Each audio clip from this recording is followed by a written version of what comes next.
Mapagpalang umaga po sa ating lahat. Blessed morning po at purihin na naman po natin ang ating Panginoon dahil sa kanyang dakilang katapatan sa ating buhay at sa kanyang pagliligtas sa atin. Kaya tayo nandito ay nakatutugon at nagsasama-sama upang papurihan siya, itaas ang kanyang pangalan. Hiyanda po natin ang ating mga puso't isipan sa pagsamba sa ating Diyos, sa pag-awit, sa panalangin, sa pagbibigay at sa pakikinig ng kanyang salita. Sa Diyos ang kapurihan at kalwalhatian, tumayo po tayong lahat para sa ating call to worship and opening prayer. Buksan natin ang ating mga Biblia sa awit 78 or Psalms 98. Ito pong sinasa. O sing to the Lord a new song, for He has done marvelous things. His right hand and His holy arm have worked salvation for Him. The Lord has made known His salvation. He has revealed His righteousness in the sight of the nations. He has remembered His steadfast love and faithfulness to the house of Israel. All the ends of the earth have seen the salvation of our God.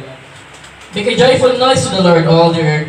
Break forth into joyous song and sing praises.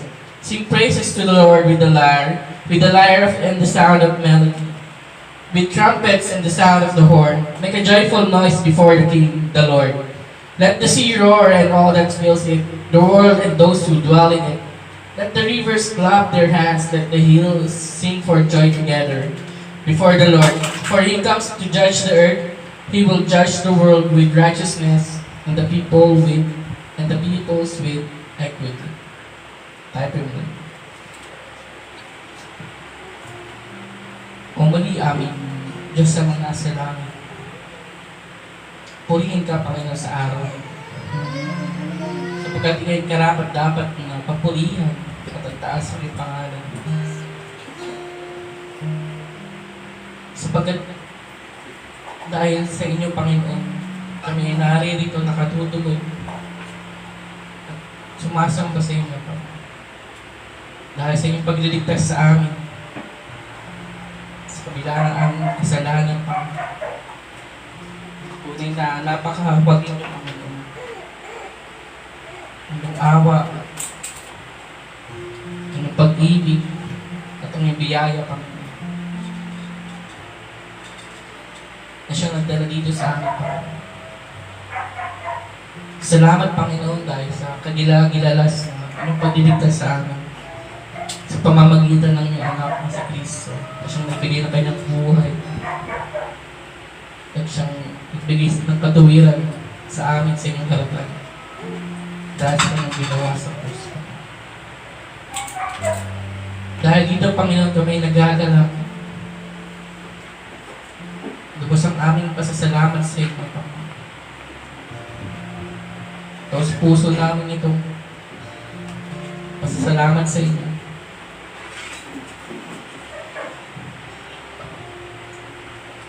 Dahil sa inyong ginawa, Panginoon. Salamat, Panginoon, dahil hindi niyo kami pinabayaan, Panginoon, sa anumang pagsubok na dumating sa aming buhay. Bagkus, Panginoon, ay ginamit niyo pa ito, Panginoon, upang mas lalong magtiwala sa inyo, Panginoon. At kumapit sa inyo, Panginoon. Tumawag sa inyong pangalan, sapagkat ikaw ang aming Diyos, Ama, na siyang handang tumulong sa amin sa oras ng aming pangangailangan. Salamat, Panginoon, dahil iniingatan niyo kami, Panginoon, sa araw-araw. Dalangin namin na patuloy niyo umibigay ng magandang kalusugan, pisikal at lalong-lalo sa spiritual, upang makita at kilala ka namin ng lubusan, Panginoon. Inyong kagandahan, inyong kaluwalhatian, at inyong kabanalan. Salamat, Panginoon. Dalangin namin na sa oras nito, na tanging ko lamang ang iisipin at sasambahin at pupurihin. Tanging papurit pa sa salamat lamang sa inyo, Panginoon.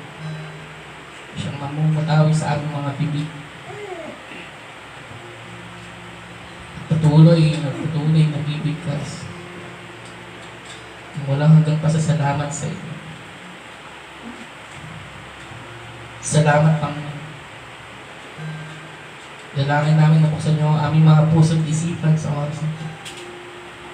Sa tulong ng banal na Espiritu na mas lalong makita namin ang kagandahan sa inyong salita. Siyang aming mapapakinggan sa araw na ito.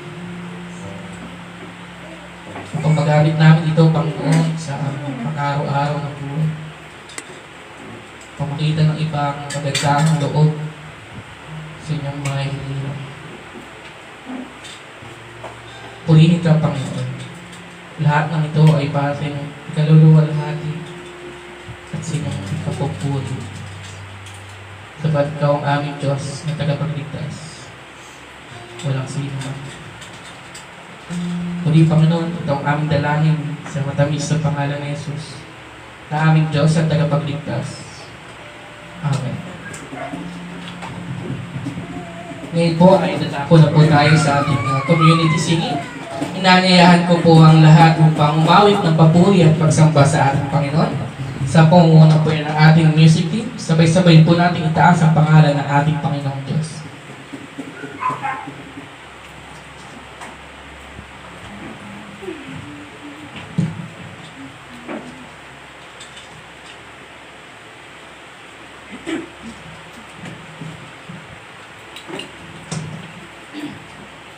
Good morning po sa ating lahat. Psalm 98, verses 1 to 3. Ito po ang sinasabi. Oh, sing to the Lord a new song, for He has done marvelous things. His right hand and His holy arm have worked salvation for Him.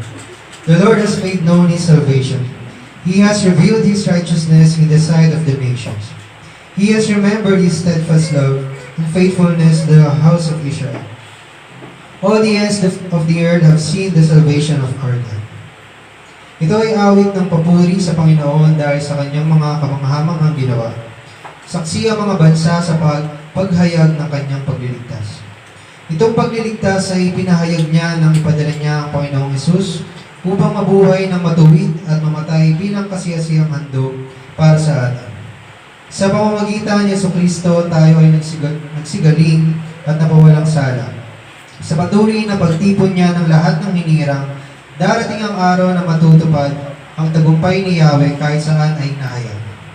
Kaya mga kapatid, tayo umawit ng bagong awitin. Lahat ng kanyang pangako ay kanyang tinupad. Ang kanyang pag-ibig ay tunay at wagas. Itaas ang kanyang pangalan ng ating Diyos na mapagmahal at nagliligtas. Let's sing praise the Lord.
death to life forever, and sing this song of righteousness by blood and not by memory.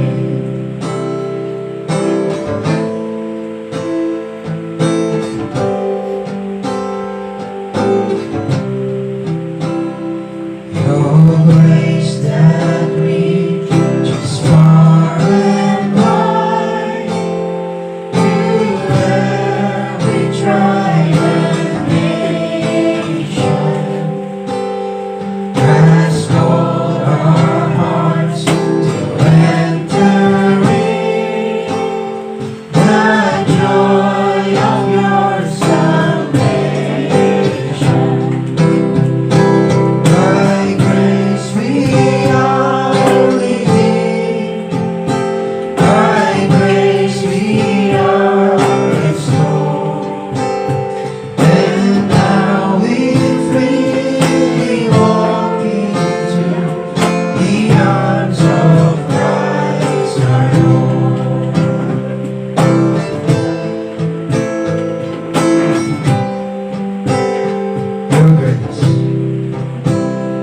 Your grace that we cannot explain, not by our earthly wisdom, the wings of life without a stain was traded for us sinners. By grace we are redeemed, by grace we are restored, and now we freely walk into the arms of Christ our Lord.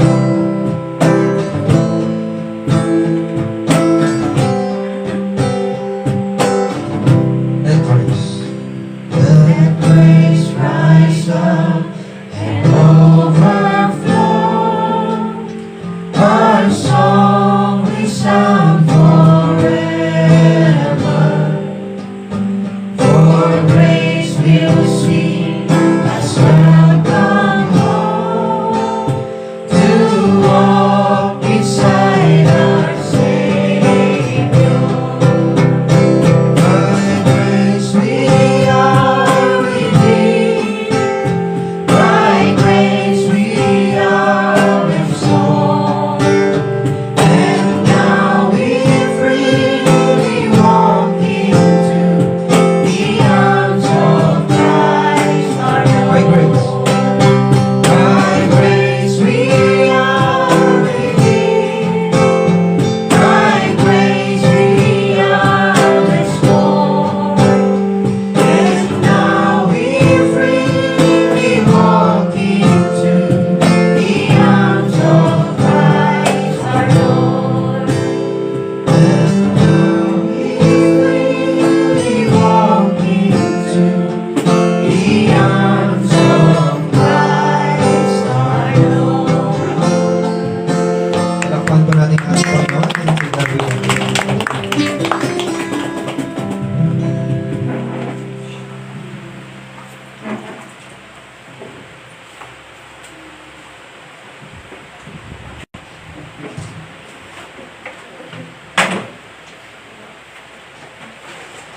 Good morning po. Ngayon naman ay tatapos po tayo sa ating pananalangin. Gusto ko pong malaman kung may mga prayer requests po tayo sa umagang ito. So, kasama ko din yung pamangkin ko, may brain death. Si Mike, Jamaica. Tapos yung si Florence ko, nilalagay ko ng mga Sino pa si si Florence ko. Jorens Nilalagnat?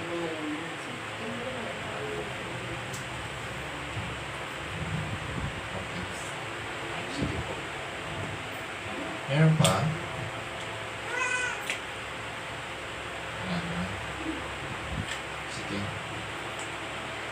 po natin ang ating mga mata at dudulog po tayo sa ating Panginoon. Loving Heavenly Father, we thank you once again for giving us a new day. Thank you, dear Lord, for the privilege that we can come together in your presence and sing songs of praise, songs of hope, songs of joy, and worship, and gladness, Panginoon.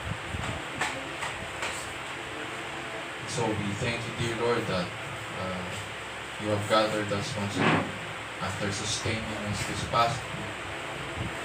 We can come together to worship, bless you, and to minister to one another as well. Thank you, Panginoon, that through this ministry we can continue to serve one another as one body in Christ, as one family.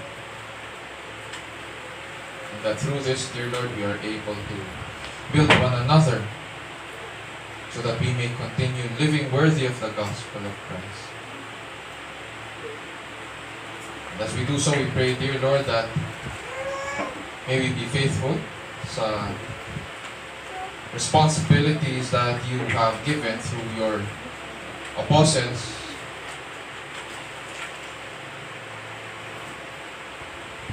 to go and make disciples of all nations, baptizing them in the name of the Father and of the Son and of the Holy Spirit, teaching them all the things that you have commanded them to do, while holding on to the promise that you would be with us, you would be with your people until the end of the age. And so we are thankful, dear Lord, that through this responsibility we can function as a church, as your people you have sent out into the world to proclaim good tidings of great joy. And so our prayer is that we would continue to be faithful in this until you return. Dear Lord, we also remember our country, the Philippines, at ang mga leaders namin. We understand that it is not an easy task, especially for people like us, to lead a nation through this crisis. We may not understand yung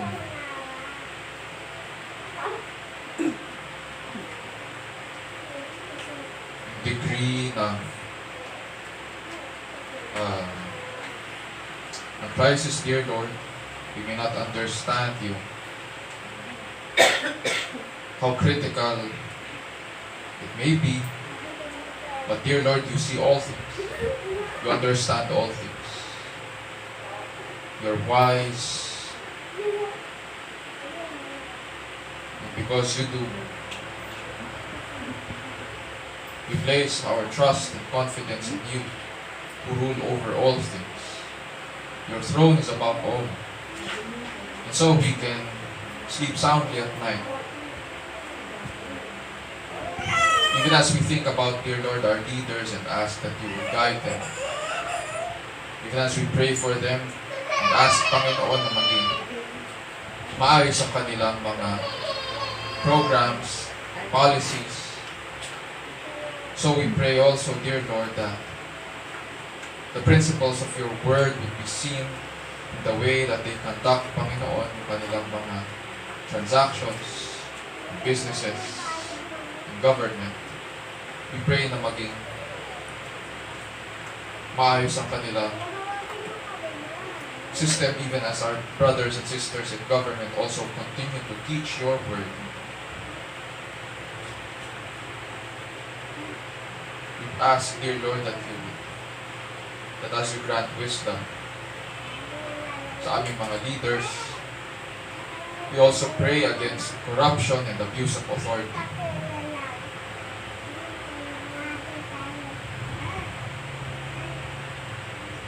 And so may you also be glorified, Panginoon.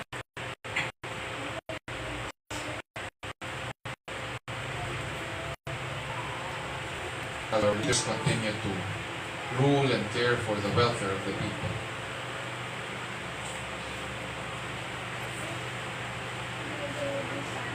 Dear Lord, we also pray for our families as you continue to provide for our needs. We thank you, Panginoon, for the jobs that you give us. That through this, Panginoon, we are able to provide for our families physically. But we also pray, dear Lord, that through this ministry, we are able to equip one another. Not only to know you, but also to teach our families, to point them to you.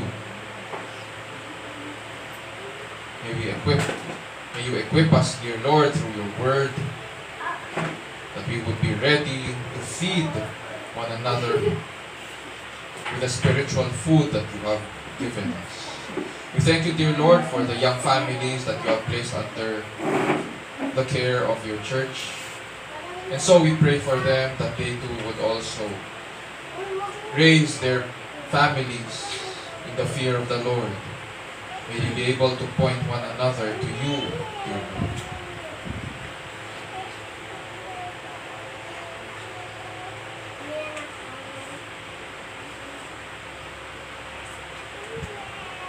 Our Heavenly Father, we also pray for those of us who are sick, mga may allergies, because of the weather, exposure sa mga allergens. We ask, dear Lord, na that you would help us na mag-respond sa mga medicines namin. Those of us na nagpa-check up this past week, we pray, Panginoon, na as we expect yung mga results to be coming in by around early next week, nawa maging favorable po ito. We also ask, dear Lord, that you would extend your healing hands upon us, those of us who are sick today. And so may you take away what needs to be taken away. May you use, dear Lord, your rest, the care of our families. We pray, dear Lord, as well that we would be mindful of our physical conditions, that we would be committed not only sa good health, but also to a life of wellness. So may we be careful, Panginoon, sa aming mga lifestyles.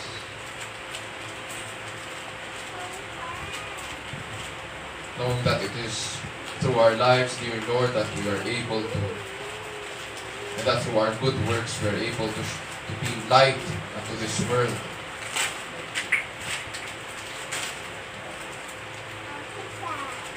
And so we pray, dear Lord, for those of us na may allergies, may mga lagnat din ngayon, katulad si Jorens, si Jamaica na may dengue. We ask, dear Lord, for your healing hands to be upon them, that they would be well. Grant recovery as well. And we pray, dear Lord, that may you grant provision din sa kanilang families. And so we thank you, dear Lord, that you continue to sustain us physically. That you continue to show us your providence.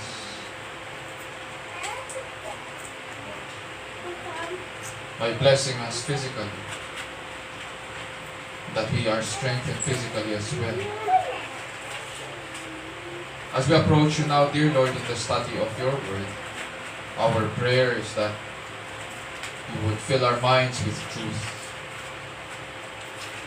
And as you speak to us, dear Lord, we ask that you would show us your beauty and glory and majesty, and that we would hear the shepherd's call. As you do so, we pray that we would respond. We pray that you would change us, and we would be changed. And this we pray in Jesus' name, our Lord and Savior. And all of God's people will say, Amen. Amen.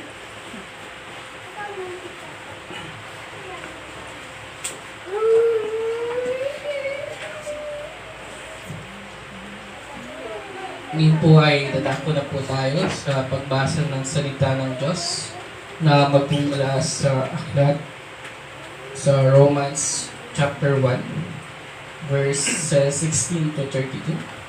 Sa pangunguna po yan ng ating kapatid na si Jose Tito de Chavez. Tumayo po tayong lahat bilang paggalang sa salita ng Diyos.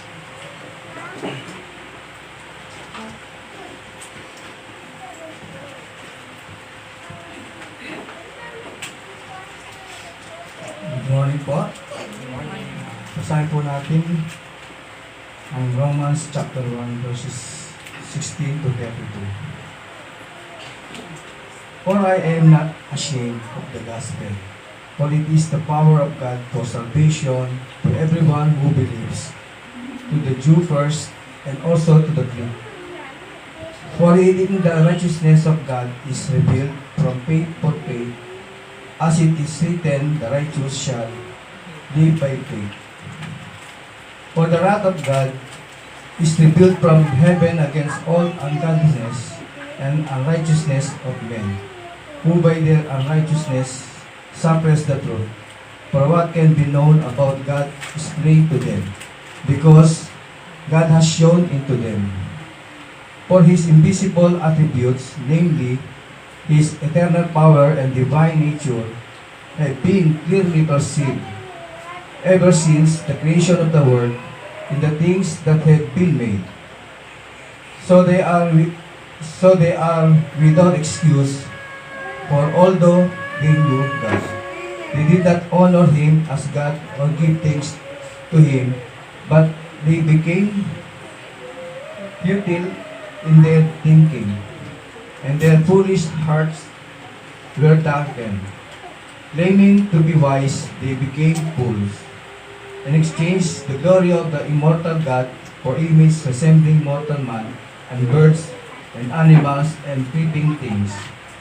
Therefore, God gave them up in the lust of their hearts to impurity, to dishonoring of their bodies among themselves, because they exchanged the truth about God for a lie and worship, and they served the creature rather than the Creator, who is blessed forever. Amen.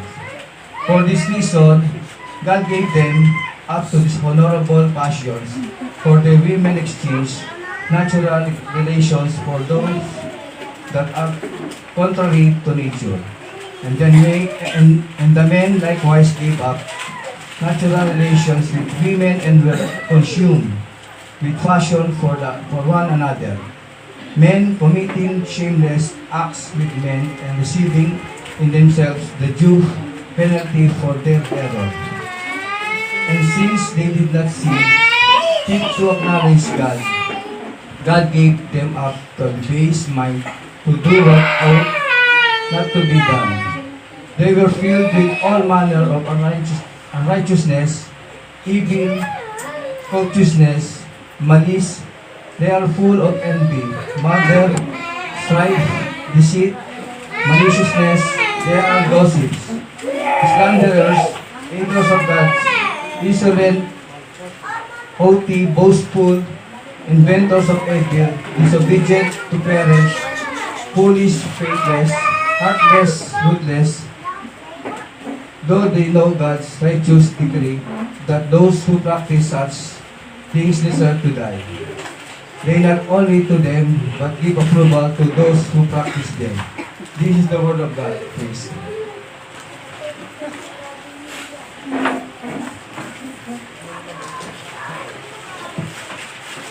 Pag-ipagin ang Panginoon. At ang kanyang salita ay katotohanan. At ito'y kanyang kinasihan. Nagtuturo ito ng katotohanan tungkol sa ating Diyos. At ito rin ay nagsasaway at nagtutuwid sa bawat mananampalataya. Sinasanay tayo nito kung paano ang matuwid na pamumuhay ayon sa kanyang kalooban, kung paano ang tamang pagsamba sa tunay at nag-iisang Diyos. Ayon po yan sa 2 Timothy chapter 3 verse 16 to 17. Ngayon po ay ihatid sa atin ng ating pastor, si Pastor Raymond Benzer, ang salita ng Diyos mula sa ating binasa sa Romans chapter 1 verses 16 to 32. Nawa ba ng Espiritu ang siyang kumilos at tumulong sa atin sa araw na ito. upang makita natin ang kagandahan at kadakilaan ng kanyang salita, ang ebanghelyo ng ating Diyos sa tagapagligtas na si Jesucristo.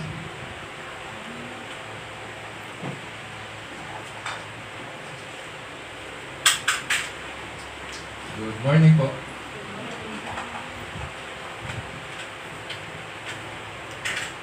Nasa series pa rin po tayo ng pag-aaral natin on the gospel. At ngayon, tatanungin naman natin yung question na why is the gospel important to believers?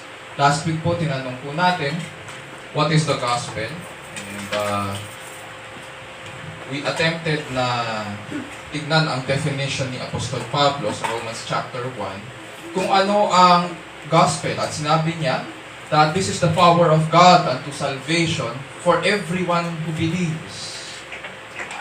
Ngayon, ang pag-aaralan naman natin ay ang kahalagahan nito sa buhay ng mga mananampalataya kay Kristo. Bago tayo magpatuloy, hayaan niyo naman pong basahin ko po ang ating passage, this time naman po sa Tagalog. At ganito po ang sinasabi, Romans 1:16 to 32. Hindi ko ikinahihiya ang mabuting balita tungkol kay Kristo sapagkat ito ang kapangyarihan ng Diyos sa ikaliligtas ng bawat nananampalataya. Unay sa mga Hudyo at gayon din sa mga Griego. Inihahayag nito na ang pagpapawalang sala ng Diyos sa mga tao ay nagsisimula sa pananampalataya at nagiging ganap sa pamamagitan ng pananampalataya. Ayon sa nasusulat, ang pinawalang sala sa pamamagitan ng pananampalataya ay mabubuhay. Nahahayag mula sa langit ang puot ng Diyos laban sa lahat ng kalapastanganan at kasamaan ng mga taong sumisiil sa katotohanan sa pamamagitan ng kanilang kasamaan. Ang maaaring malaman tungkol sa Diyos ay maliwanag, yamang inihayag ito sa kanila ng Diyos. Mula pa ng likhain niya ang sanlibutan, ang kalikasang di nakikita, ang kanyang walang hanggang kapangyarihan, at pagka-Diyos ay maliwanag na inihahayag ng mga bagay na ginawa niya. Kaya't wala na silang maidadahilan. Kahit nakilala na nila ang Diyos, siya ay hindi nila pinararangalan bilang Diyos na pinasasalamatan man. O ni pinasasalamatan man. Sa halip, naghaka-haka sila ng mga bagay na walang kabuluhan at nadimlan ang kanilang mga hangal na pag-iisip. Sila'y nagmamarunong ngunit lumitaw na hangal nang talikdan nila ang kadakilaan ng Diyos na walang kamatayan at sambahin ang mga larawan ng taong may kamatayan, ng mga ibon, ng mga hayop na may 4 na paa at ng mga nilalang na nagsisigapang. Kaya hinayaan na sila ng Diyos sa kanilang maruruming pita hanggang sa magumon sila sa paggawa ng kahalayan sa isa't isa. Pinaligdan nila ang katotohanan tungkol sa Diyos at pinalitan ng kasinungalingan. Sinamba nila at pinaglingkuran ang nilalang sa halip na ang lumalang na sila na siyang dapat papurihan magpakailanman. Amen. Dahil dito, hinayaan sila ng Diyos sa mahalay na pita. Ayaw nang makipagtalik ng mga babae sa mga lalaki sa kapwa babae na lamang sila nakikipag-ugnayan. Gayun din ang ginawa ng mga lalaki, ayaw nang makipagtalik sa mga babae, kundi sa kapwa lalaki na rin sila nahumaling. Ang ginagawa ng mga ito'y nakahihiya, kaya't hindi nila maiiwasan ang parusa sa kanilang lisyang gawain. Sapagkat ayaw nilang kumilala sa Diyos, hinayaan sila ng Diyos sa kanilang masasamang pag-iisip at sa mga ditumpak na asal. Naging alipin sila ng lahat ng uri ng kasamaan, kabuktutan, kasakiman, masasamang isip, at napuno sila ng pagkainggit at masasamang hangarin na humaling sa pagpatay, pagtatalo at pagdaraya. Sila'y masisitsit, mapanirang puri, napupuot sa Diyos, walang pakundangan, mapagmataas, mayayabang, mapagkatha ng kasamaan, mga suwail sa magulang, mga hangal, mga taksil, mga walang puso, at di marunong lumingap sa kapwa. Nalalaman nila ang utos ng Diyos na dapat mamatay ang mga gumagawa nito. Gayunman, patuloy sila sa paggawa nito at natutuwa pang makita na ang iba'y gumagawa ng gayon. Ito po ang salita ng Panginoon, purihin ang Diyos.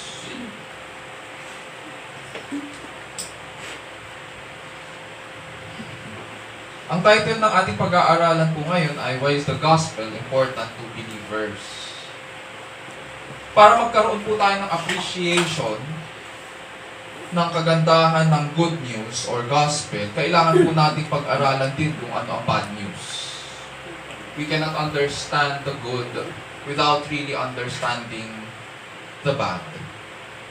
May sinabi po si Tom Hammond sa isang Christian apologist sa kanyang aklat na What Time is Purple? Sabi po niya, if our moral standards come from a creator who is both morally perfect and perfectly just, and if some of our actions are intentionally immoral, our creator not only has the right to cast righteous judgment on our moral shortcomings, he would disqualify himself as being perfectly moral if he didn't. That's right. For God to overlook moral trespass would mean he has a moral flaw, which is something a perfectly moral being can't possess. At the end of the day, walang moral flaw ang Diyos. Oo, nagpapatawad siya. Pero hindi ibig sabihin na pinatawad ka, ibig sabihin, moral flaw yon on his part. And at the same time, hindi na-fulfill ang requirements ng justice on the part of God. God is morally perfect at sa kanyang kabanalan, kailangan pong tugunan ang hiling ng katarungan laban sa ating kasamaan. Sa atin po na may pinagdadaanan at nagugulumihanan sa ating pananampalataya, nawa mabuksan po ang ating isipan na marami sa mga bagay-bagay sa mundo natin ngayon ay bunga ng ating kasalanan. No matter what people say at sinasabing maririnig natin yung paulit-ulit, wala naman na akong sinasaktan, maaaring wala kang sinasaktan. At immediately, sa tingin po natin, wala tayong ginagawa ng masama, wala tayong intention, pero definitely our sins have an impact on this world. Ganun pa man, hindi ibig sabihin na pinababayaan tayo ng Diyos sa ating mga kasalanan.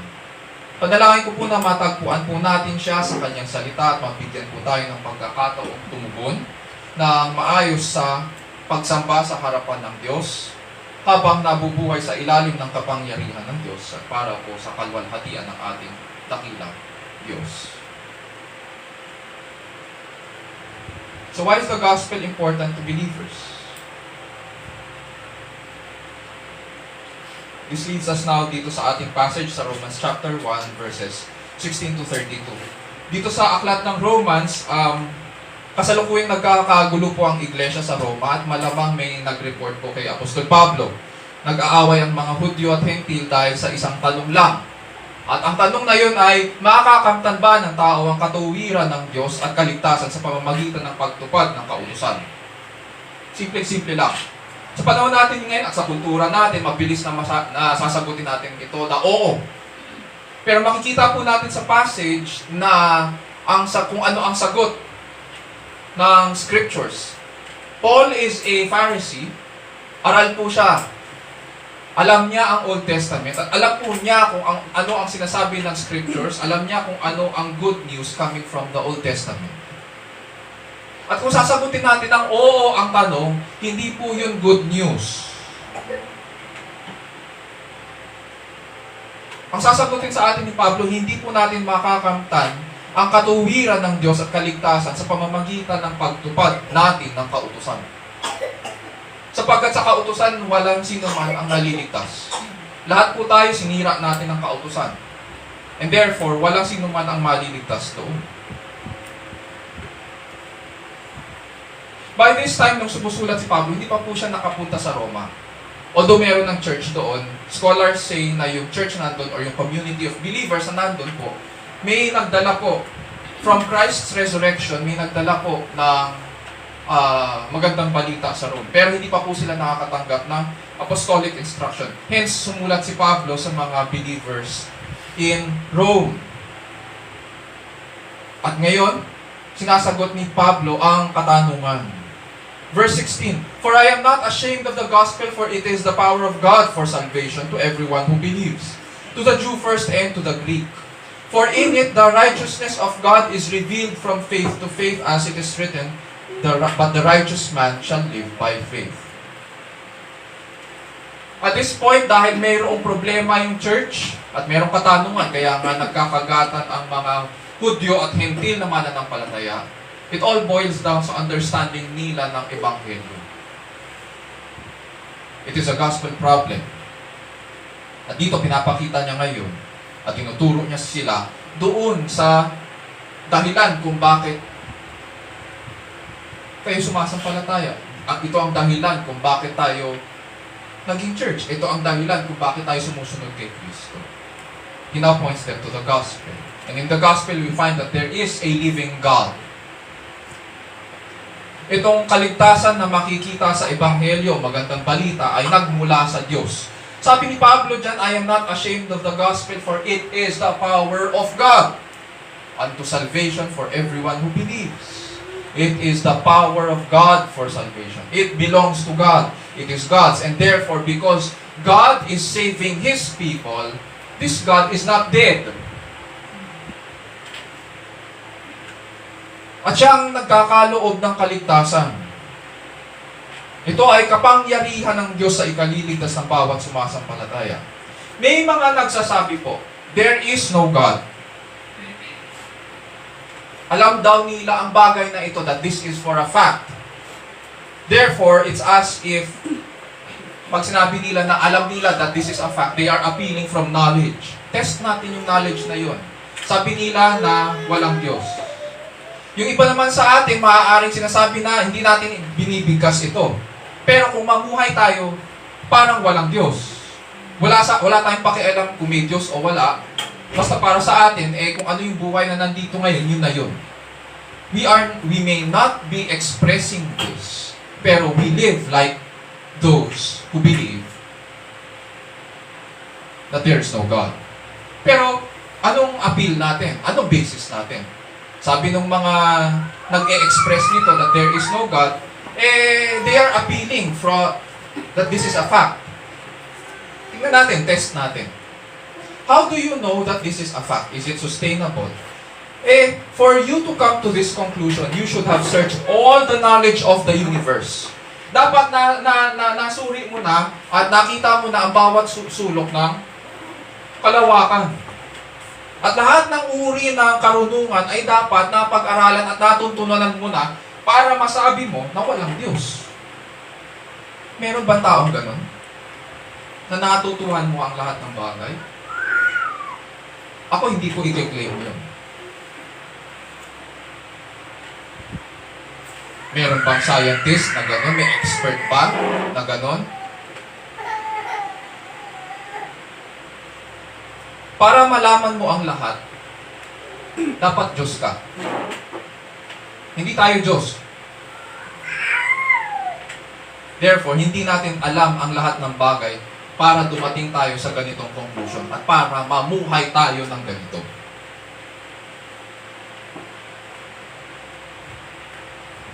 Meron namang iba na nagsasabi na walang lumikha sa tao dahil ang Diyos ay hindi observable sa scientific inquiry or gamit-gamit ang scientific lens. Sabi nila, ganito yung peg nila, we are not created beings, but a part of an evolutionary process. Simula grade school, naririnig ko na yung salitang evolution. Using the laws of scientific observation, nature has a hierarchy. May order daw, may sistema. It is not possible that there is anything higher than nature, therefore there is no God. Ang kaso, mali ang pamamaraan ng mga adherents ng scientism. Did you know that science is not only a method or tool, it is also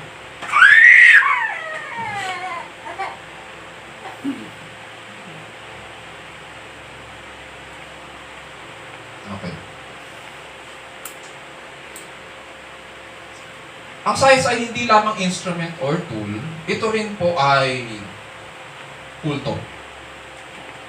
Ang mga adherents ng mga ganito, yung sinasabi nila that it is an na walang tataas pa o hihigit pa sa nature, ang tawag po sa kanila ay mga adherents ng scientism.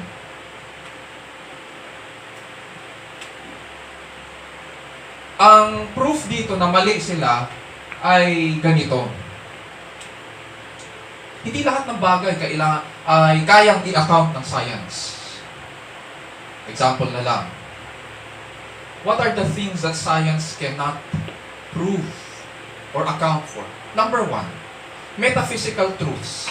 For example, can I prove that there are, through the scientific method, pag sinabing scientific method or empirical inquiry, ang pinag-uusapan dyan ay sight, sound, yung lahat ng ginagamit ng ating mga senses. Can I prove through my senses that there are other minds other than my own? I cannot. Metaphysical truth yun. Hindi ko kayang i-prove sa pamamagitan ng scientific inquiry that there are minds other than my own. I cannot. Pangalawa, ethical truths. Tulad ng pag-experiment at pagpatay ng mga Nazi sa mga Hudyo. Hindi mo pwedeng gamitin ang science para i-prove ang moral truth. Mali ang tool mo. Science cannot prove what is right and wrong in this world. Pangatlo, aesthetic judgments. Usong-uso yung salitang yan. Aesthetic ngayon. When the fact is, yung mga aesthetic judgments na yan, these are not proven by science. Kasi beauty cannot be accounted for. Sabi nga nila, subjective daw ang beauty, di ba? Beauty is in the eyes of the beholder. Hindi yan scientific. It is not objective. And there are things, pero it exists. Aesthetic judgments, ethical truths, metaphysical truths, all of this exists. Pero science cannot prove them. Ito yung pinakahuli na what science cannot prove. Evolution. Pastor, di ba yan yung pinagtuturo ng mga science teachers? That's correct. Tinuturo nila sa school, pero they cannot prove evolution. Ina-assume lang nila na meron. Ina-assume ng scientific community. Pero wala pong proof in all of nature that life developed or life jumped from one species to another. For example, ang tinuturo ng evolution ay one-celled organism naging, sabihin natin, naging tadpole. From tadpole, naging isda. From isda, naging, sabihin natin, naging butike. Yung butike, naging mammal. Yung mammal, naging tao. Walang ganon. There is no such thing in all of nature na ganon. Kahit tignan mo ang bawat species, walang tumatalon. Ang tao magiging gagamba? O ang unggoy magiging tao? Sino sa atin dito ang papayag na tawagin tayong unggoy? Di ba kapag tinawag tayong unggoy, galit pa nga tayo eh. Di ba? Wala. Pero sa scientific community, kiniklaim nila ito, ina-assume nila. Ano ba ang science in the first place? Ni-research ko sa Science Council. Ang sabi po ng Science Council, ito daw ang definition ng science. Science is the pursuit and application of knowledge and understanding of the natural and social world, following a systematic methodology based on evidence. Science is defined as the search for knowledge in the natural and social world. Kung layon pala ng agham na alamin ang katotohanan sa sangkalikasan, bakit mo ngayon ginagamit ang science para patunayan ang sinasabi mong non-existence ng Diyos? Hanggang natural world lang pala ang kaya niyan. It is wrong. Mali. And yet maraming nagsasabi na there is no God gamit daw ang scientific inquiry. Lumalabag ka na sa sarili mong definition ng community niyo.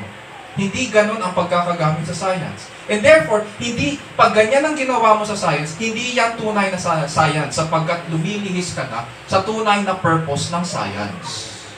Sa Bible, may pinapakita sa atin kung ano po ang tunay na science.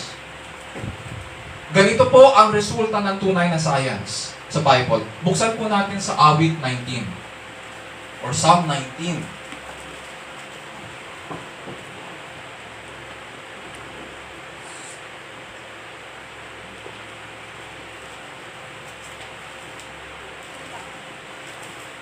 Psalm 19, 1-2, ganito po ang sinasabi. The heavens are telling of the glory of God, and their expanse is declaring the work of His hands. Day to day pours forth speech, and night to night reveals knowledge. Ang tunay po na pagsusuri sa katotohanan, sabi nga nila kasi ang science ay search for knowledge in the natural world.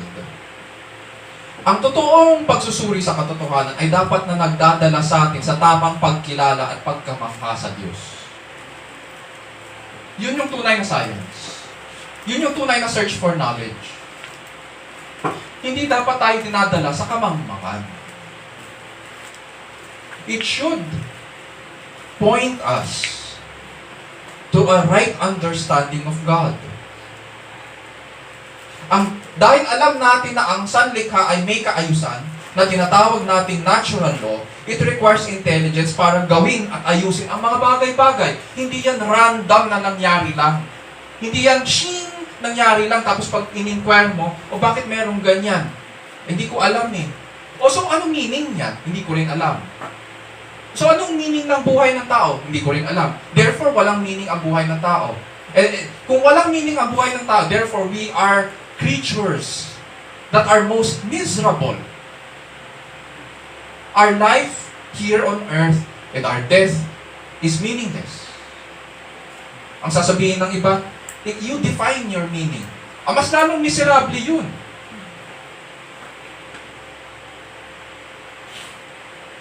Dahil kanya-kanya tayo. Wala pala. Alam natin na ang sanlikha ay may kaayusan. Every design has a designer. There is always a designer. At yung design requires intelligence. Itong designer na ito ay Diyos. Ganyan ang tunay na science. It tells us that God is. It leads us to God na siya ang lumikha ng lahat ng bagay sa creation in 6 days. At ang lahat ng bagay ay naghahayag ng kanyang kagandahan at kalwalhatian. So why is the gospel important to us? Because pinapakilala sa atin ng Ebanghelyo kung sino ang Diyos. Yun yung first principle dito. Pinapakilala sa atin ng Ebanghelyo kung sino ang Diyos. Punta tayo sa verses 17-20. Ganito naman po ang sinasabi. For in it the righteousness of God is revealed from faith to faith, as it is written, but the righteous man shall live by faith. For the wrath of God is revealed from heaven against all ungodliness and unrighteousness of men, who suppress the truth in unrighteousness. Because that which is known about God is evident within them, for God made it evident to them. For since the creation of the world, His invisible attributes, His eternal power and divine nature, have been clearly seen, being understood through what has been made, so that they are without excuse. Dito pinapaliwanag naman ni Pablo ang requirement ng Diyos sa tao. Sa verses 17-20, in answering the question, bakit mahalaga ang Ebanghelyo sa atin, pangalawa, kailangan po natin malaman na nagsasakdal ang Diyos ng katwiran mula sa tao. He requires righteousness from man. Nagsasakdal ang Diyos ng katwiran mula sa tao. Sabi ni Apostol Pablo dito sa verses 17-20, sa verse 17, but the righteous man shall live by faith. Hango po ito sa Habakkuk 2:4 sa Old Testament. Sa original language, ang salitang righteousness po ay hindi lamang justice or katangungan. Ito rin ay katuwiran. Ang pagiging matuwid sa lahat ng bagay. May pamantayan, nami-meet mo yung pamantayan. Yun ang ibig sabihin. Pag sabi natin kasi justice, it is a matter of being right or doing right sa ating kapwa. Pero pag sinabing righteousness, merong pamantayan at nami-meet yung pamantayan na yun. Yung requirement. Hence, God is a God of justice and righteousness. Where did God now reveal His righteousness? Sabi niya dito sa ating passage, sapagkat dito, in it. Itong it na ito ay ang gospel. In the gospel, the righteousness of God is revealed. Dito, in the gospel, ang katwiran ng Diyos po ay pinahayag. Kailangan po nating tandaan na ang Ebanghelyo ay hindi lamang nasa New Testament. Mula pa sa lumang tipan, pinahayag na ito ng Diyos sa kanyang bayan. Noon pa man, ang kanyang requirement na sa tao ay katarungan at katuwiran. At paulit-ulit niya itong sinasabi sa Israel. The gospel in both the Old and the New Testament reveals the righteousness of God. At paano niya ito pinahayag? Itong justice and righteousness. Verse 19, sabi po ni Pablo, that which is known about God is evident within them, for God made it evident to them. Ibig sabihin, hayag ito sa atin. It is evident within us because God made man in His own image and likeness. Kaya alam natin at meron tayong awareness kung ano ang tama at mali ay dahil kahit na minsan sinisiil pa natin yung conscience natin. Diba? Ganun ang ginagawa natin. Natitempt tayo at imbis na sumunod parang ano yun sa cartoons minsan may demonyo dito na bumubulong. Merong angels naman sa kanan na bumubulong din. Nag-aaway sila at minsan natatalo daw yung angel. Pero hindi totoo yung ganon. Conscience lang dapat. Ang conscience, ang ginagawa po natin sa conscience natin o sa, ano tawag doon? Anong conscience Tagalog? Meron pang isa. Yung iba, yung nasa isip ko diwa eh. Meron pang isa eh. Budhi. Ang ginagawa natin sa budhi, binigay sa atin yun ng Diyos para malaman natin kung ano ang tama at mali. Pero ang ginagawa natin, sinisiil natin yung katotohanan na nandoon. Magsasabi ang budhi natin na tama, pero ang ginagawa natin, kabaligtaran. Hindi totoo na merong demonyo at saka may angel na bumubulong. Budhi natin yun. Alam natin kung ano ang tama at mali, pero ang ginagawa pa rin natin ay yung mali. Bakit alam natin kung ano yung tama? Kung walang Diyos, bakit alam natin kung ano ang tama? Because God made it evident within them. God made us in His image and likeness. Sabi nga sa Ecclesiastes 7:29, sabi ng writer, behold, I have found only this, that God made men upright, but they have sought out many devices. Man was created with a knowledge of right. Alam natin kung ano yung dapat na gawing tama. Because God created us in His image and likeness. Hindi lang yan. Pag binasa natin ang Genesis chapters 1 and 2, sinabi pa ng Diyos kay Adan, di ba? Huwag mong kakainin yan. Huwag ka kakain dyan. Kundi mamamatay ka. So alam ni Adan kung anong tama. Yun yung sinasabi dito ni Pablo. That God made it evident within them.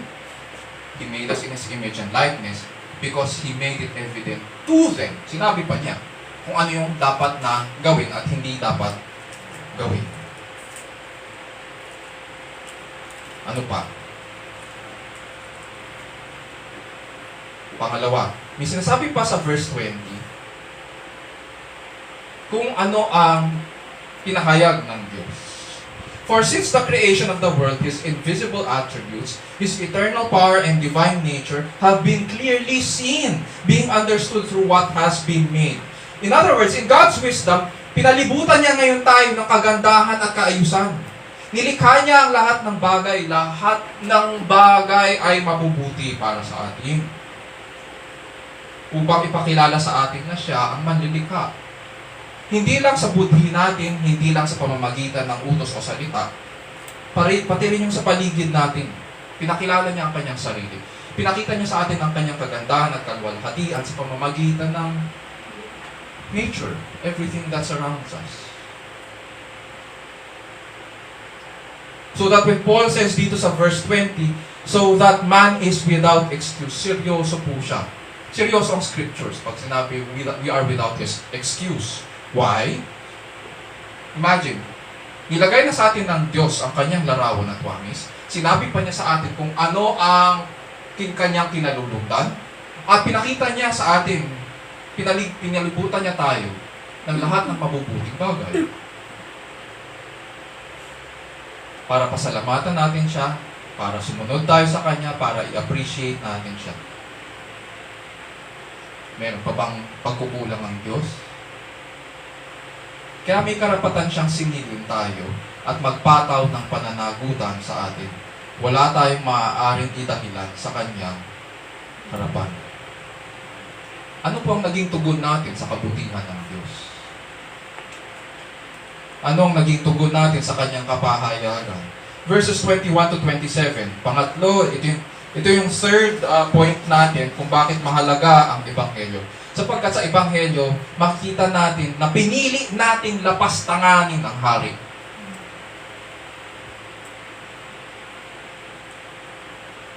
Pinili natin lapastanganin ang hari. Ano raw ang ginawa ng tao sa kapahayagan ng Diyos? Pasado kaya tayo? Good shot kaya tayo kay Lord?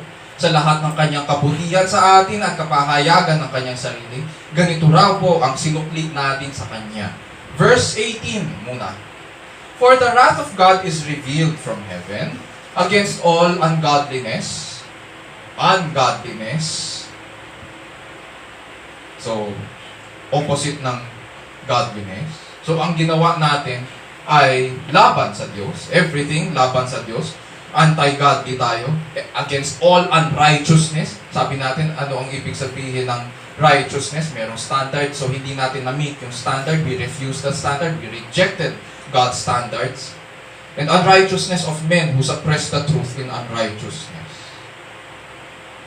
Dito sa verses 18 pababa, papunta sa verse 32, hindi po ito kwento ng mga masasamang tao sa mundong ito. Kwento po ito ng buong sangkatauhan. Kwento natin ito. From God's perspective, this is our story. Our history as sinful, disobedient men and women. Na bagamat alam natin ang katotohanan, sinasawata natin ito gamit ang ating mga kalikuan. Paano natin ito sinawata? Verse 21. For even though they knew God, they knew God. Why? Because God put it in them, He showed it to them, and He also gave us all good things. We know God. He showed us His righteousness in everything around us and within us. Even though they knew God, they did not honor Him as God or give thanks. But they became futile in their speculations and their foolish heart was darkened. Dahil nagpakilala ang Diyos at hayag sa atin ang Kanyang katuwiran, ang testimony ng Scriptures ay kilala po natin ang Diyos. Hindi totoo ang pinagsasasabi ng ilan na wala raw Diyos o hindi nila kilala ang Diyos. Alam natin.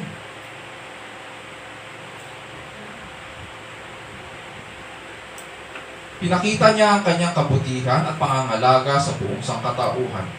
Imbis na parangalan natin siya, hindi man lang natin siya pinasalamatan. Imbis na punuin natin ang ating isipan ng mga bagay na makadiyos, pinili natin maging hangal at nadimlan ang ating mga pag-iisip. Ilagay natin ngayon sa sitwasyon natin ngayon, bilang mga tao, para maintindihan natin ang sinasabi dito ng Scriptures. Let's suppose na ginawan natin o pinakitaan natin ng kabutihan ng ating kapwa. Gumawa tayo ng mabuti sa ating kaibigan o sa ating mahal sa buhay. At sa mahabang panahon, tumulong tayo. Hindi tayo humingi ng kapalit. Ginawa natin yun dahil kaibigan tayo at alam natin na nangangailangan siya. So sa mahabang panahon, ginawa natin yun. Kinikilala natin na nangangailangan siya sa oras at panahon na yun. Tapos, nang kaya na niyang tumayo, hindi man lamang nagpasalamat o lumingon itong taong itong tinulungan natin. Ano po ang tawag sa kanya?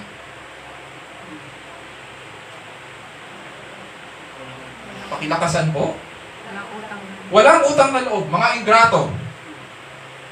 Ganyan po ang tingin ng Diyos sa tao. Bagamat ang Diyos hindi niya kailangan ng pasasalamat natin. Pero dahil tayo po ang nangangailangan, tayo po may kailangan sa Kanya, dapat lang na magpasalamat tayo. Dapat lang nalingunin natin ang kabutihan niya sa atin. Pero hindi daw. Hindi daw ganun ang ginawa ng tao. They knew God, they did not honor Him as God or give thanks, but they became futile in their speculations and their foolish heart was darkened. Tayo pag ginagamit natin yung walang utang na loob, nasasaktan tayo. No? Hindi ko alam kung ano ba, giver ba tayo ba yung giver o tayo yung receiver. Ngayon maraming mga usap-usapin sa mga millennials, dapat pa bang gamitin ang salitang utang na loob? Oh, kultura natin yun, tayo lang ang merong ganun eh. Bakit hindi? Oo, kinikilala natin na may negative at positive qualities ang utang na loob. Pero magandang ano yun, magandang asal ang utang na loob. Pagtanaw, ang utang na loob ay, mga kabataan, ang utang na loob ay tinatanaw. Hindi kahit kailan mababayaran yan. At magandang asal yung meron kang pagtanaw ng utang na loob sa tumulong sa'yo. Kahit na sabihin mo pa, hindi ko naman hiningi yung tulong niya kahit na darating ang araw na mangangailangan ka ulit. Ano sasabihin mo? Gagamitin mo yung ganong klaseng isipan. Sasabihin mo, hindi ko naman kailangan yung tulong niya. Ganon, magyayabang tayo. Nung nangangailangan tayo, wala bang tumulong? Ganon ang tingin ng Diyos sa tao. Ginawa niya tayo sa kanyang larawan at wangis. Dapat lang na lingunin natin ang kanyang kalwalhatian sa kanya. Yung liwanag na binigay niya, hindi ba dapat na binabalik yun sa kanya? Pero hindi natin ginawa yun. Which leads us to verses 22 to 25. Professing to be wise, nagyayabang pa. They became fools and exchanged the glory of the incorruptible God for an image in the form of corruptible man and of birds and four-footed animals, crawling and crawling creatures. Therefore God gave them over in the lusts of their hearts to impurity, so that their bodies would be dishonored among them. For they exchanged the truth of God for a lie and worshipped and served the creature rather than the Creator who is blessed forever. Amen. Parang may doxology pa dito si Pablo habang ramdam natin na nanggagalaiti siya dahil pag nililingon niya yung kasaysayan natin sa karumihan. Tapos pag-uusapan ang Diyos, sabi niya, we serve the creature rather than the Creator who is blessed forever. Amen. Meron pa siyang doxology doon. Sinasabi po natin na kilala natin ang Diyos. Pero ano pong ginawa natin? Ang ginawa ng tao, hinalikdan natin ang kadakilaan ng Diyos upang sambahin ang alin? Ang larawan ng tao, ang mga ibon, ang mga hayop na may apat na paa, yung mga gumagapang at mga nilalang na nasa lupa. Ganun ang ginawa natin. Imbis na tumingala tayo sa kalangitan at sambahin ng Diyos sa kaitaas-taasan. Anong ginawa natin? Tumingin tayo dito sa lupa. At yun yung ating sinamba. Doon tayo nagpatira pa. Napakababa ng tao.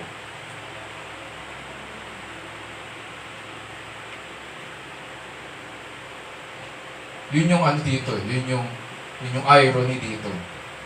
Siya yung pinakamataas sa nilalang ng Diyos. Pero, baba-baba ng tingin niya sa kanyang sarili dahil sa kanyang kasalanan. Ang ginagawa, ang sinasamba, ay yung nilikha. Mga nilikha ang sinasamba. So, ano nangyari? Anong nangyari? Verse 24. Hinayaan ng Diyos ang tao sa kanilang maruruming pita hanggang sa magumon sila sa paggawa ng kahalayan sa isa't isa. Pinagpalit natin ang katotohanan tungkol sa Diyos at pinalitan ng kasinungalingan. Sinamba natin at pinaglingkuran ng mga nilalang, ang mga nilalang na nilikha sa halip na ang lumalang sa atin sa kanyang larawan at wangis, na siyang dapat papurihan magpakailanman. Yan po ang naging resulta ng kadiliman sa isip ng tao.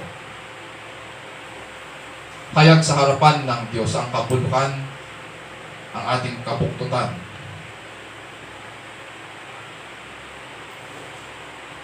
Punta tayo sa verses 26 to 27. Hindi pa tapos ang kasaysayan ng tao. Kung sa tingin po natin parang nakikringe na tayo dito sa ating pinag-aaralan, hindi pa po tapos. Hindi pa tapos ang evaluation ng Diyos sa tao. Hindi pa tapos ang ating kasaysayan. Verses 26 to 27. For this reason, God gave them over to degrading passions. For their women exchanged the natural function for that which is unnatural. And in the same way also the men abandoned the natural function of the woman and burned in their desire toward one another. Men with men, committing indecent acts and receiving in their own persons the due penalty of their error. Dahil pinagpalit natin ang katotohanan sa kasinungalingan, hinayaan ng Diyos ngayon ang tao sa mga halay na pitak. Pag sinabing hinayaan, parang ganito po yun. Alam ng Diyos na nagkasala ang tao. At sa kanyang biyaya, pwede niyang ibuhos ang kanyang biyaya para pigilin ang tao na magpatuloy sa ganitong klaseng pamumuhay. Pero ang sinasabi dito ni Apostol Pablo, dahil sa ginawa natin, ang ginawa ng Diyos, parang nilaktawan tayo. Hindi niya binuhos ang kanyang biyaya. He gave us over. Binigay niya tayo, hinayaan niya tayo sa ating mga pitak.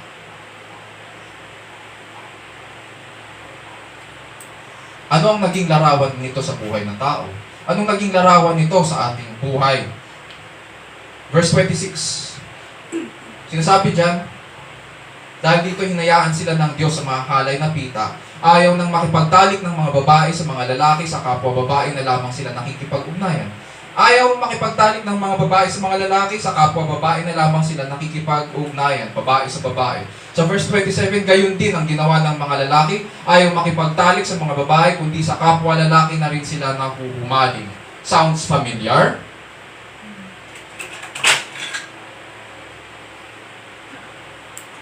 Hindi ka naman apektado niyan.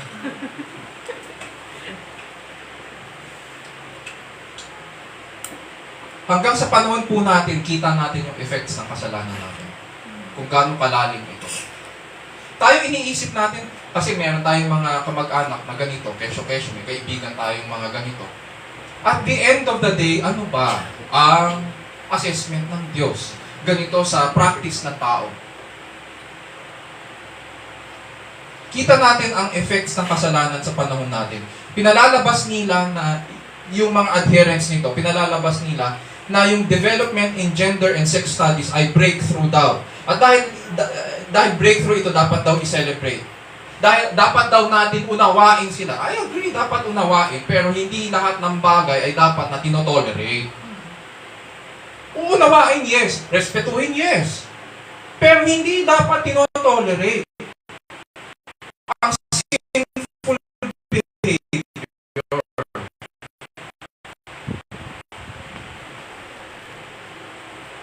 Sinilay nila, sa pamamagitan nito, maipapakita namin ang pagtanggap sa tunay na identity at sexual preferences namin. Sabi nila. Pero sa harapan po ng Diyos, ito po ba ang tunay na identity ng tao? Bakit mo ini-equate ang identity mo sa bagay na yan? Bakit mo nilalagay dyan ang sexual preferences mo? At dapat ba itong pinagdidiwang sa harapan ng Diyos? Sabi sa scriptures, dito sa verse 27, ang ginagawa ng mga ito ay nakahihiya, kaya't hindi nila maiiwasan ang parusa sa kanilang lisyang gawain. So tayo mga Kristiyano, alam natin, may mga kaibigan tayong ganito, may mga mahal tayo sa buhay na ganito. Paano po natin tatanggapin ito bilang tunay na identity kung kahiya-hiya pala ito sa harapan ng Diyos? Hindi ko sinasabi na dapat natin sabihin sa mukha nila, nakahiya harapan ng Diyos ang gagawa nyo. Hindi ko sinasabing ganun. Pero it is for our wisdom that the scriptures reveal to us na ganito ang judgment ng Diyos. Ang next question is, paano tayo mag-minister sa kanila? Patungo sa katotohanan. Dapat po bang ipagdiwang ang isang bagay na kahiya-hiya sa harapan ng Diyos? Yamang ito ang parusa ng Diyos sa pagtalikod nila sa katotohanan. At dahil tumalikod ang tao sa katotohanan at namuhay sa kasinungalingan, ano po ang tawag sa kanila? Masakit man. Ano po ang tawag sa isang taong tumalikod sa kasalanan? O ayaw magsabi ng totoo? Anong tawag sa taong ayaw magsabi ng totoo? Sinungaling! Sinungaling! Masakit! Pero yun ang assessment ng Diyos. God created us in His image and likeness. Sinasabi natin na ganito ang argument ngayon sa panahon natin. Gusto natin maging masaya. Wala namang problema sa kasiyahan eh. Basta alam natin kung yan ba ay tunay na kasiyahan o nakaugat ba yan sa kasinungalingan. Dalawa lang naman yun eh. There are two kinds of happiness in this world. Merong God-glorifying happiness na nakaangkla sa katotohanan. And there is another kind of happiness na akala natin, I'm blessed, blessed ako, blessed ganyan. Pero ang tanong, nakaangkla ba yan sa katotohanan o sa kasinungalingan? There is a bad kind of happiness in this world. At pinalalabas ng marami na blessing yun. Lagi kong sasabihin, hindi porket masaya ka ay blessed ka.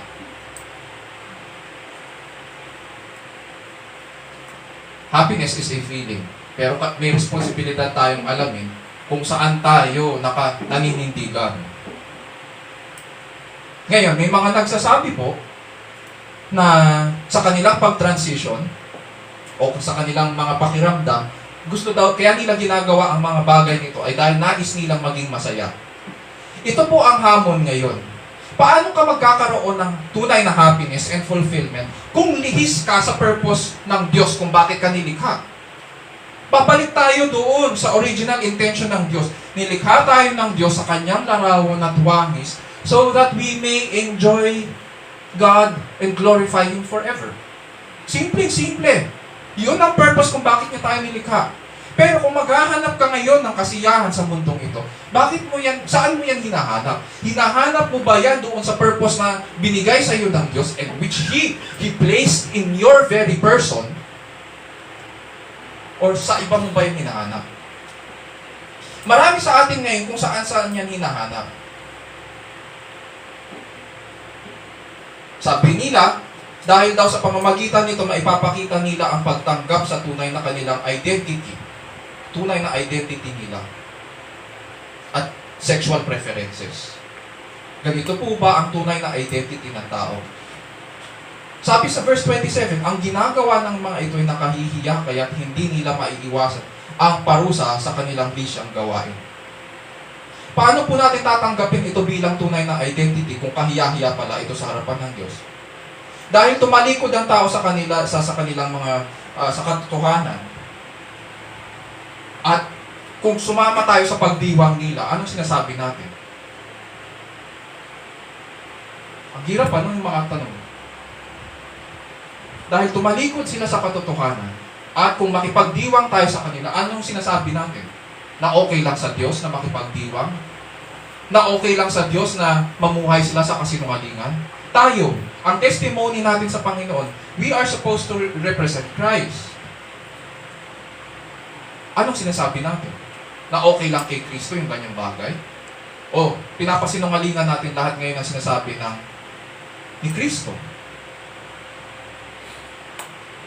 Pinalalagana pa nila, love is love and love knows no bounds. Diba? Love is love and love knows no bounds. Male to male, female to female, or any romantic or sexual relationship with another na gusto natin i-define para maging masaya tayo. Sa makatuwid, ang lumalabas ngayon, ayaw natin yung happiness na pinagkakaloob ng Diyos. Ayaw natin yung pag-ibig na pinagkakaloob ng Diyos. Gusto natin yung sarili nating definition ng love. Gusto natin yung sarili nating definition ng happiness. Kailangan nating matandaan na ang love ay attribute ng Diyos. Bago pa man tayo lalangin ng Diyos, pag-ibig na ang Diyos. The Father loves the Son. Son loves the Father, and the Spirit. All of them existed in eternity past. May love na. Hindi tayo ang nagde-define ng love. So hindi pwede ang love is love or love knows no bounds. It has bounds. May definition ang love. At hindi tayo ang nagde-define ng kung ano ang standard na binigay ng Diyos, yun dapat ang sinusunod natin. Yun nga lang, dahil sa agenda ng mga LGBTQ at saka transgenderism, nawawala yung tunay na definition ng happiness, nawawala yung tunay na definition ng love. So how can you now be God-glorifying as a Christian kung sinasamahan mo sila sa paglihis sa purpose ng at definition na binigay ng Diyos? Hindi ko sinasabi rin na bastusin sila. Pero kailangan manindigan tayo at some point. Kailangan magsabi tayo ng totoo at some point. Ang dami ko nang napakinggan ng mga speakers na nagsasabi ng totoo. And these are truths, pero hindi nakakabastos. And I think we need to search those as well. And to learn those as well. How to be able to speak to them the gospel. The truth. Sapagkat at the end of the day, ang true happiness and fulfillment can only be found in a life aligned with God's purpose. There can be no happiness without purpose. Ang purpose na sinasabi ko dito, yung bakit tayo nilalang ng Diyos sa kanyang larawan at wangis. Punta tayo sa verses 28 to 32. And just as they did not see fit to acknowledge God any longer, God gave them over to a depraved mind to do those things which are not proper, being filled with all unrighteousness, wickedness, greed, evil, full of envy, murder, strife, deceit, malice. They are gossips, slanderers, haters of God, insolent, arrogant, boastful, inventors of evil, disobedient to parents, without understanding, untrustworthy, unloving, unmerciful, and although they know the ordinance of God, that those who practice such things are worthy of death, they not only do the same but also give hearty approval to those who practice them. Dahil daw pinagpalit natin ang katotohanan sa kasinungalingan at ayaw natin kilalanin ng Diyos, hinayaan ng Diyos ang tao sa wicked patterns ng pag-iisip at pamumuhay. Kaya nga ang tao hindi niya kayang iligtas ang kanyang sarili mula sa kasalanan. Paulit-ulit lang siya dyan na malulugmok. Sa verse 29 to 31, naging alipin ang tao sa lahat ng uri ng kasamaan, kabuktutan, kasakiman, at nagbigay ng mahabang listahan si Pablo dito. At lahat itong listahang ito, mapapansin natin, ay nasa ilalim ng galit o puot ng Diyos. Lahat. Pati yung hindi pagsunod sa magulang. Pati yung pagsisinungaling, pagiging untrustworthy, pagiging unloving, pagiging unmerciful, or hindi marunong. Hindi marunong magmahal ng kapwa. Mapagmataas, mayabang, mapagkatha ng kasamaan, mga suwail, mga hangal, mga taksil, mga walang puso at di marunong lumingap sa kapwa. Verse 32, nalalaman nila ang utos ng Diyos na dapat mamatay ang mga gumagawa nito.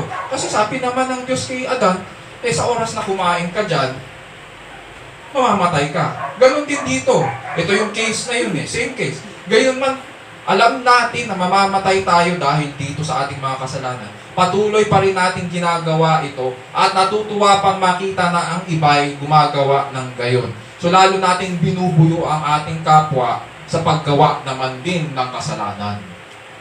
Kaya kumakalat ang kasalanan sa mundong ito. Walang tigil, walang pagpipigil. Anong pakiramdam natin yun? Bigat ano? Pag pinamumukha sa ating scriptures ang ating mga kasalanan, ang bigat.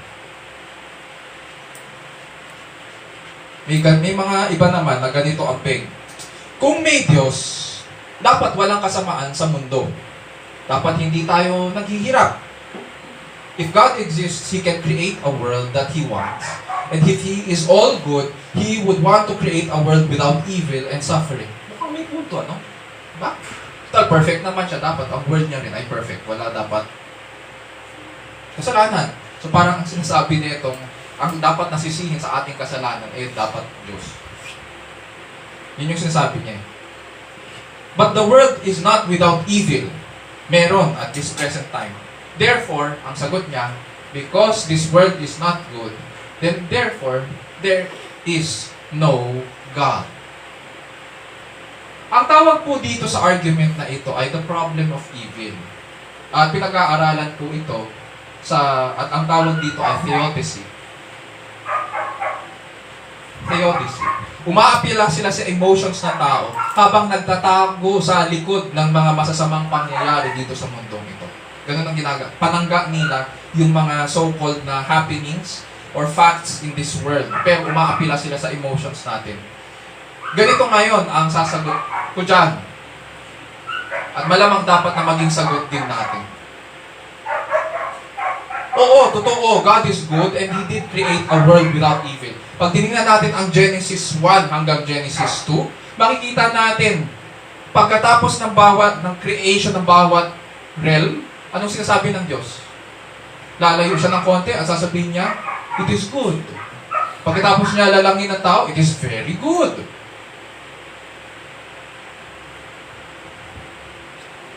So He did create a world that is good. Ang nangyari, pumasok ang kasalanan. Dapat pagsisisi ng Diyos? Sino ba ang nagdesisyon nun? Ang tao. Kaya kumalat ang kasalanan at kamatayan sa mundo dahil tayo ang gumawa nun. Sa pamamagitan ng ating mga unang magulang, sila po. Kung meron dapat nasisihin, sila yun. Kung meron tayong dapat nasisihin, ang dapat nasisihin natin ay ang ating unang magulang. Marami ngayon sa problema natin sa lupa ay dahil sa ating mga kasalanan. At hindi natin dapat na ini-implicate ang Diyos sa mga evil decisions natin. Hindi po tayo ang nasa trial stand. Hindi po Diyos ang nasa trial stand. Tayo po ang nasa trial stand. Tayo po ang nililitis. Ang Diyos po ang hukom, siya po ang banal at matuwid. Tayo po ang makasalanan, therefore tayo ang dapat nakatulan. Which leads us sa ating last point. Dito sa verses 18 to 19. Ang last point natin ay ito. In the Gospel, sa verse 16, pinakilala sa atin ng Ebanghelyo kung sino ang Diyos. Sa verses 17 to 20, nagsasakdal ang Diyos ng katuwiran mula sa tao. Yun yung requirement niya. Verses 21 to 32, pinili natin lapastanganin ang hari ng mga hari. At sa verses 18 to 19, dahil ang Diyos ay matuwid at kabanal-banalan, kailangang hatulan niya ang tao. Dahil siya'y matuwid. Sabi sa verses 18 to 19, for the wrath of God is revealed from heaven against all ungodliness, all unrighteousness of men who suppress the truth in unrighteousness. Sinisiil natin gamit yung ating mga palikuan. Because that which is known about God is evident within them, for God made it evident to them. Madalas nating maririnig ito sa mga preachers. God loves the sinner and hates the sin. Totoo po ba to? Makikita natin sa ating passage that in relation to righteousness, God hates both the sin and the sinner. Hindi pwedeng in relation to righteousness hindi pa natin pinag-uusapan yung iba't ibang nuances ng acts ng Diyos. Dito, makikita natin, hindi pwedeng hiwalayin ng Diyos na, ito kasalanan, ito ang sinner. Dahil mahal ko yung sinner, ang parurusahan ko lang ay sin. Sin is a principle. It is a nature in us. Paano mong paparusahan yan? Nang hindi pinaparusahan. Yung tao mismo na gumawa ng kasalanan. Yung tao mismo na pinagmumulan ng kasalanan. Yung tao mismo na likas na makasalanan. Hindi mo pwede parusahan nyo, hiwalayin nyo, tapos parurusahan mo yung isa, tapos hindi tama yung isa. God hates both the sin and the sinner. We are the source of sin. Tayo po ang pinagmumulan ng kasamaan sa mundo. Kaya nga, sabi dyan, ang buot ng Diyos ay nahahayag laban sa lahat ng kasamaan at kalikuan ng tao. Mga kapatid at kaibigan, sa Ebanghelyo, pinahayag ng Diyos ang kanyang katarungan at katuwiran. Parang sinabi mo sa hukom natin na, Judge, pakihatulan na lang siya yung ginawa niya, pero wag mong hahatulan siya. Man yun. Yung gawa na lang niya, pero wag mong hatulan yung tao.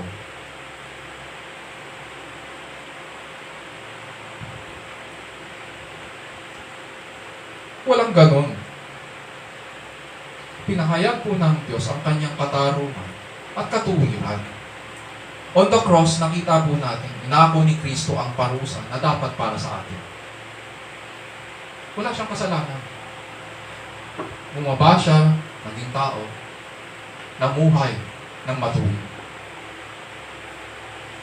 Ganun pa man, kaya siya bumaba sapagkat tinanggap niya sa kanyang sarili ang parusa na dapat para sa atin. Ganyan ang Ebanghelyo. Sa kanya siningil ng Ama ang hiling ng katarungan sa atin. At dahil nasatisfy ang katarungan ng Diyos, napawalang sana tayo. Siya lang ang tao na namuhay na walang kasalanan. Siya lang ang naging katanggap-tanggap sa harapan ng Diyos. Kaya nga siya tagapagligtas. Kaya nga siya ang tagapamagitan. Kaya nga siya ang Panginoon. Dahil sa Kanya, napawalang sana tayo. Dahil ang ating mga kasalanan ay ibinilang kay Kristo, bagamat hindi po siya nagkasala. Binilang naman sa atin ang Kanyang katuwiran upang hindi na tayo hatulan pa. Binuhos ng Ama ang lahat ng galit niya kay Kristo. Wala nang natira pa para sa atin. So take comfort. If this is the first time na narinig po natin ito, ang aking panalangin ay lumapit ka kay Kristo. And take comfort. Hindi lang, minsan iniisip natin, pinatawad ako ng Diyos. It's good, it's a blessing. Forgiveness is a blessing. Pero ang Diyos natin, alam niya ang kailangan natin, alam niya ang problema natin, at alam niya kung ano ang dapat na solusyon sa problema natin. Hindi natin kailangan ang pagpapatawad lang. In-extend niya yon. Hindi lang tayo basta nilinis sa ating mga kasalanan. Kay Kristo, ibinilang pa niya tayong matuwid sa harapan ng Diyos. Na ibig sabihin, ni-restore niya tayo. Mas higit pa tayo sa kondisyon ni Adan nung una. Dahil kay Kristo. Higit pa tayo kay Adan.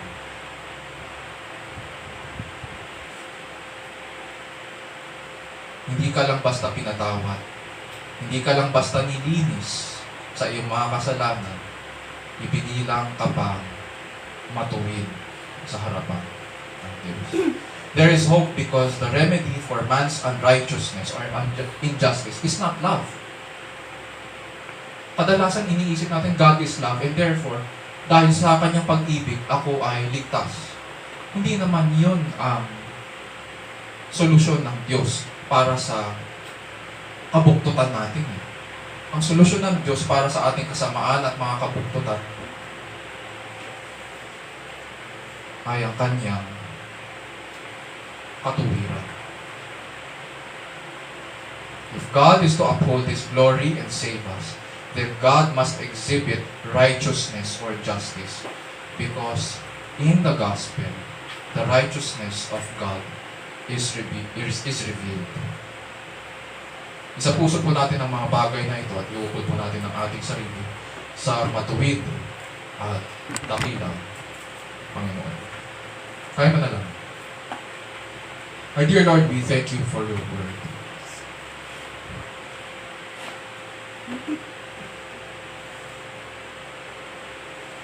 Your message to us, dear Lord, this morning was heavy.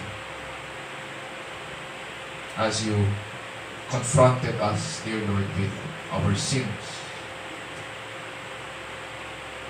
As you confronted us with the foolishness of our thinking.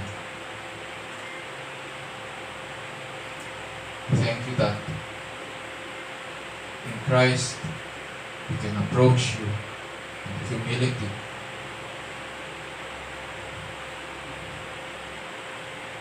That we can seek forgiveness and cleansing. Oh, renew our minds, dear Lord, so that we would have the mind of Christ, your Son. And that in Him, dear Lord, we would take root in your word, we would grow like a tree that is planted by the rivers of water.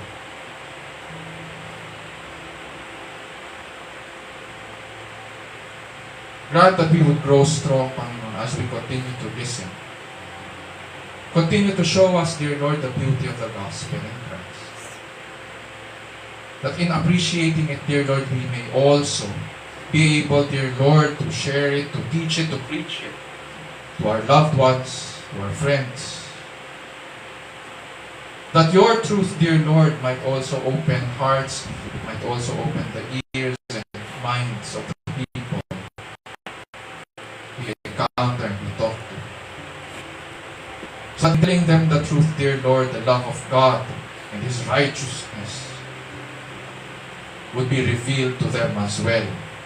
That they would come to you in humility and thanks and fear and in praise for the wonderful work that you have done. We thank you, dear Lord, for your forgiveness. It cleanses us from all our sins.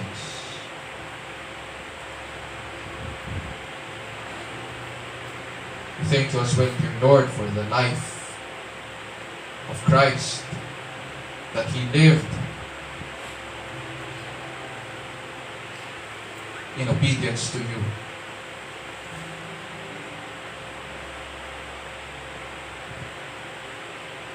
Because of His obedience,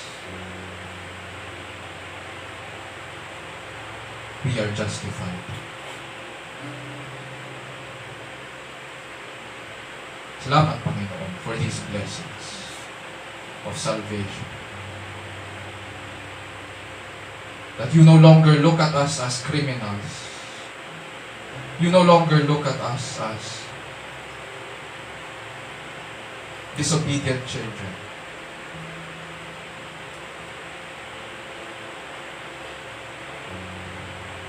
But you look at us, dear Lord, as your saints, inheritors of the kingdom.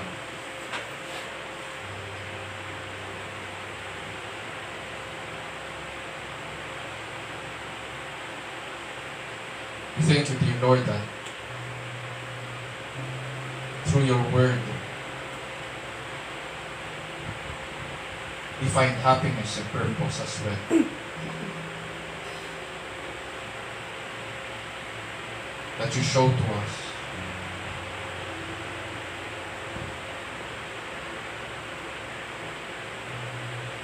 What it means to receive from your hand these good things. And so, in response,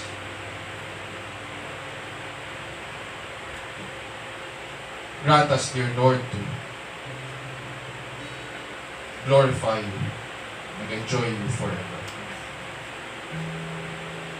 For this is the purpose you created us in your image and likeness. And so bless your name, dear Lord, today and forever. And this we pray in Jesus' name, our Lord and Savior. Amen.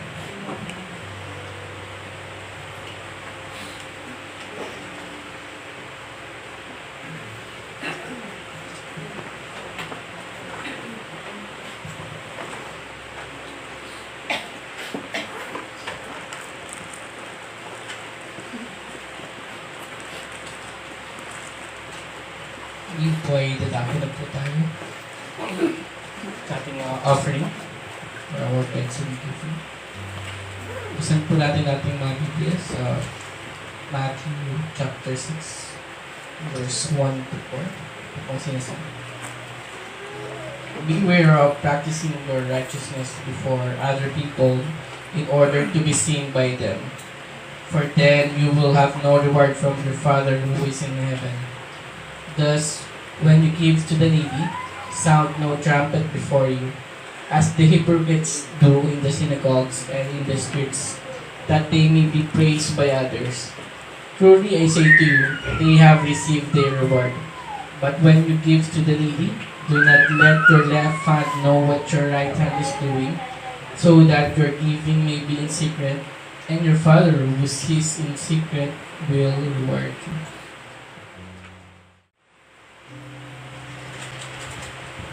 Tumayo po tayong lahat at tayo po umawit ng papuri sa ating Panginoon.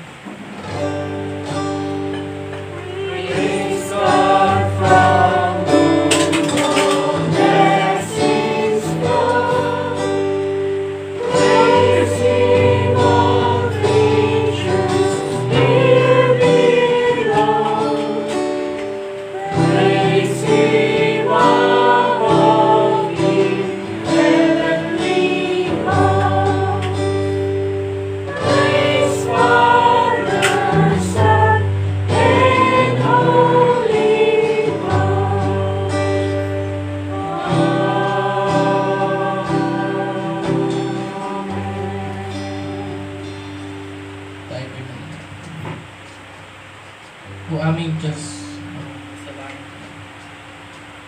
makapangyarihan sa lahat, may likha ng sanlibutan.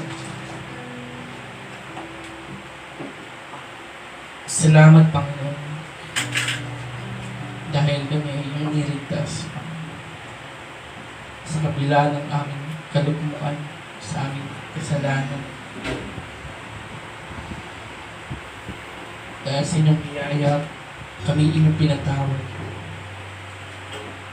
Sa inyong awa, sa inyong pag-ibig. Pinakita niyo ang inyong pagliligtas sa pamamagitan ni Yesu Cristo na siyang aming Diyos sa tagapagligtas. Na siyang nag-alay ng kanyang buhay para sa aming mga kasalanan. Nagbigay ng katuwiran sa inyong harap.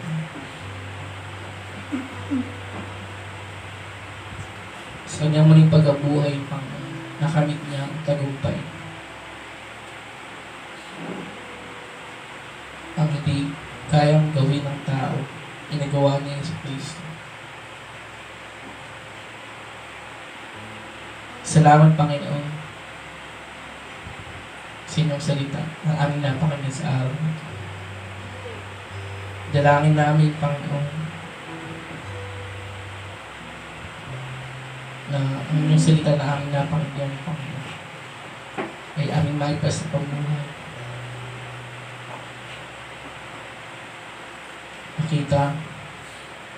Makita ng ibang tao ang kagilagilalas na pag-ibig at inyong pagliligtas. Salamat, Panginoon. Dalangin din namin, Panginoon, sa araw nito, sa aming pagbibigay. Nawa magamit namin ito hindi lang sa pangangailangan ng Iglesia, sa pangangailangan ng aming mga kapatid na nangangailangan, kundi higit sa lahat, Panginoon, magamit namin ito sa pagpapalaganap ng iyong salita. Ebanghelyo ng ating Diyos, tagapagligtas, Yesu Cristo. Dalangin namin, Panginoon, na kayong siyang magbigay sa amin ng aming mga pangangailangan sa araw-araw. Rapunin niyo, Panginoon, ang aming mga pangangailangan. Hindi ito limit sa inyo. Ngunit dahil kami tinuring yung anak at ikaw ang aming ama, kami ay lumalapit sa iyo na may pagpapakumbaba. Muli, Panginoon, kami nagpupuri at nagpapasalamat sa iyo sa pamamagitan ng Kristo na aming Diyos kaya pagligtas. Amen.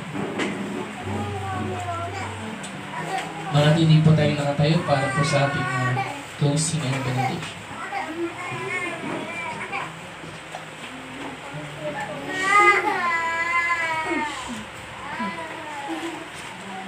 Mga kapatid, purihin po natin ang ating Panginoon at tanggapin ang kanyang pagpapala. Now to him who is able to establish you according to my gospel and the preaching of Jesus Christ, according to the revelation of the mystery which has been kept secret for long ages past, but now is manifested in the scriptures and the prophets, according to the commandment of the eternal God, has been made known to all the nations, leading to obedience of faith. To the only wise God, through Jesus Christ, be the glory forever. Amen.